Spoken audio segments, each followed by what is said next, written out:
Now this is the God, everybody look at me. Everybody down in Riverview, look at me. Here's the deal. I don't know how long your mess is going to take. I don't know if you're frustrated with the timing of it. I'm sure probably you are. But understand the matchless grace and power of our God. In 20 minutes of time, your life can go from being in a hole, in prison, in slavery, to being number 2 in the kingdom. You can go from being a prisoner in prison to prime minister in a palace.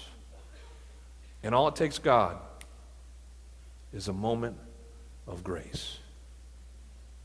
Now the question is are we going to wait? Will we wait for him?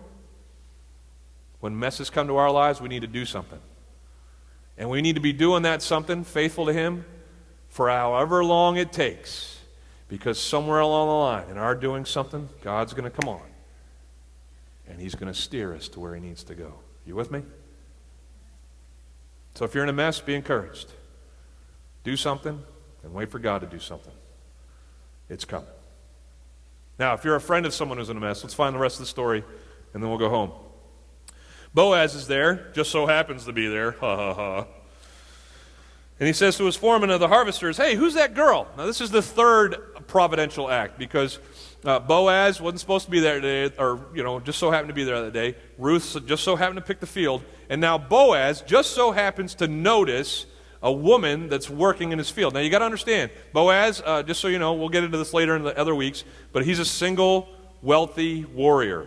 I mean, he is like desirable, right? If he was in a Match.com thing or something like that, he'd have a lot of hits right now. You know what I'm talking about? All right.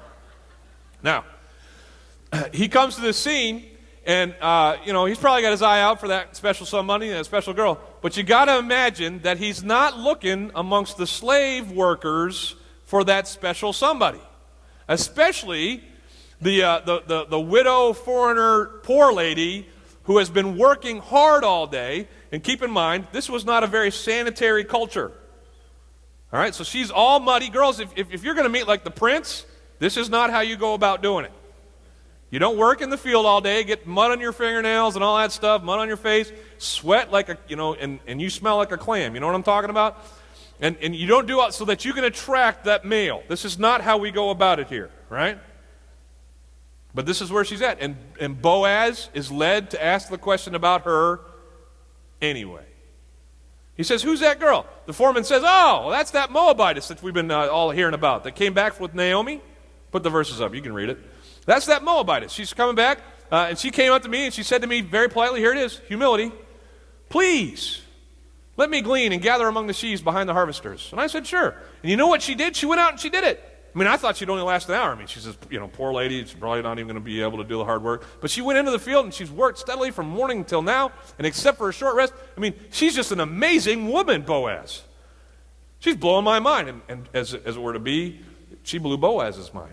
Blew Boaz's mind so much that Boaz goes to her. Look at the next verse. He goes to her, and she says this, Ruth, my daughter, right off the bat, he establishes her prominence in the conversation. He says to her basically, even though you're not my relative, just like you're not Naomi's real relative, I see you as such. She's saying, hey, kinfolk, hey, my daughter, here's the deal. Listen to me. Don't go and glean in another field. Don't go away from here. Stay here with my servant girls. He's already given her a promotion. He's saying instead of you being just the widow, foreigner, poor person who's picking up the grains as you can find them, I want you to go and work on the servant girl team of mine that's out there picking their own grains, and you get to keep what you take. Ruth's like, wow, pretty sweet.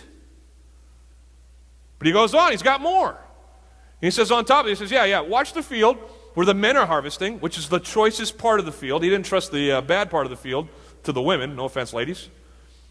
He says, watch where they're harvesting and follow along after the girls who are behind them as they're being pointed out to the good parts. And he says, but listen, don't worry about your well-being. I've told the men not to touch you. Now, without going into a whole lot of depth on this, if you were a poor widow foreigner in this land that was like the Wild West, remember we learned last week this was the time of the judges. God's people weren't really doing God's things. You had every reason to believe that you could be sexually assaulted, all those kinds of things by these guys that were working in the fields. And so he says, hey, listen though, I got all the guys together at lunch, and I told them if anybody touches you, they have to deal with me. She's like, wow, he's going to bat for me. Well, he goes on, he says, but listen, let me finish this off. Let me put some icing on the cake.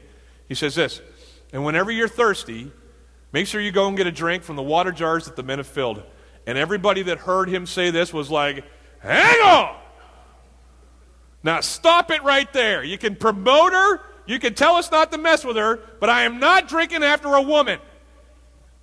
That's what these guys would have said. The men had the jars of prominence.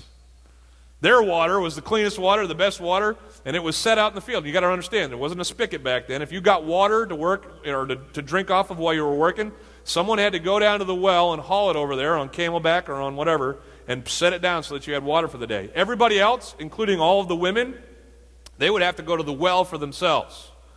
That's how far down the pecking order you were, ladies. And so Boaz says, hey, but I don't need you, stopping up your gleaning. I want you to get as many grains as you can. If you need a drink to keep going, you just go and take it from the men jar. Yeah, Boaz is going to bat for this girl, isn't he? And when we're standing by someone who's going through a mess, we need to remember to be just like Boaz. Let's see what he did. Write these down in your notes. If we're going to walk with someone through their mess, the first thing we have to do is be available to God's providence. And you need to understand this. God has ordered things in life so that he uses people to change the messes or to reorder the lives of those who are in messes. That's how he gets it done. We are the tools in the hand of a loving God. And so if we are not available, Christians, to be that key cog in God's plan of redemption for someone else's life, then we are in essence taking away their providence from the God who wants to give it to them. We are meant to be, to use those crass terms that we don't really understand or use as Christians, we are someone else's luck. We are meant to be someone else's good fortune. Because God has ordered our lives to be used in such a way to make a difference in the life of another. And so we got to be available. Boaz had every right to get back in his Escalade and drive home. But he notices this girl. He's stirred by the story. And at that moment, because he is connected with God, God said, hey, Bo, go take care of this girl. And he leaps at the opportunity to make a difference in this poor widow foreigner's life. And he comes to her and he says these things. And what does he do? I read them all to you, but let's just kind of categorize them. The first thing he does is he permits her to use his stuff. Hey, don't go to another field. Don't go finding grain somewhere else. You'll get as much grain as you need right here. And don't worry about, anything. Just get as much. He says, my stuff is your stuff. And in the times that we're in, we need to remember what the early church was about. They had everything in common. Remember that? Everything that I had was yours, and everything you had was mine. And that's the way the church needs to be. We need to be worshipers of God and not our stuff. And so if someone needs our stuff, they can have it. And God does things every once in a while to remind us of the insignificance of our stuff. Can I tell you one of the things he did in my life? Here it comes. This past week, my son, Ben, he's 14 years old. He's now in Washington, getting ready to watch a president be inaugurated. Pray for him. But he was kind of hanging out. He's learned how to play guitar. I have a very nice Martin guitar. If you're a guitar player, Martins are nice. It's a very expensive guitar. And it was given to me. It was a gift from my parents at my seminary graduation. So it has that meaning tied to it too. And so I played it all through my youth ministry career, and I've led worship, for years in churches. And I think I'm going to do it in a couple weeks here. That'll be fun. Anyway,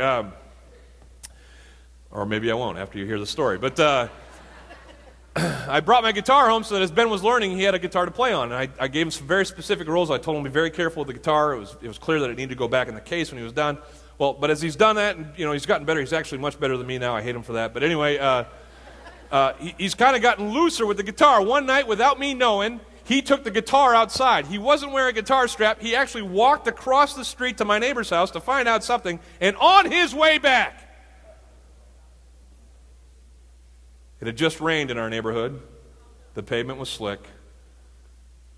And my gangly little 14-year-old did a gainer and fell on top of my Martin guitar and put the back out completely of my Martin guitar. He comes into the house. I thought he'd been shot.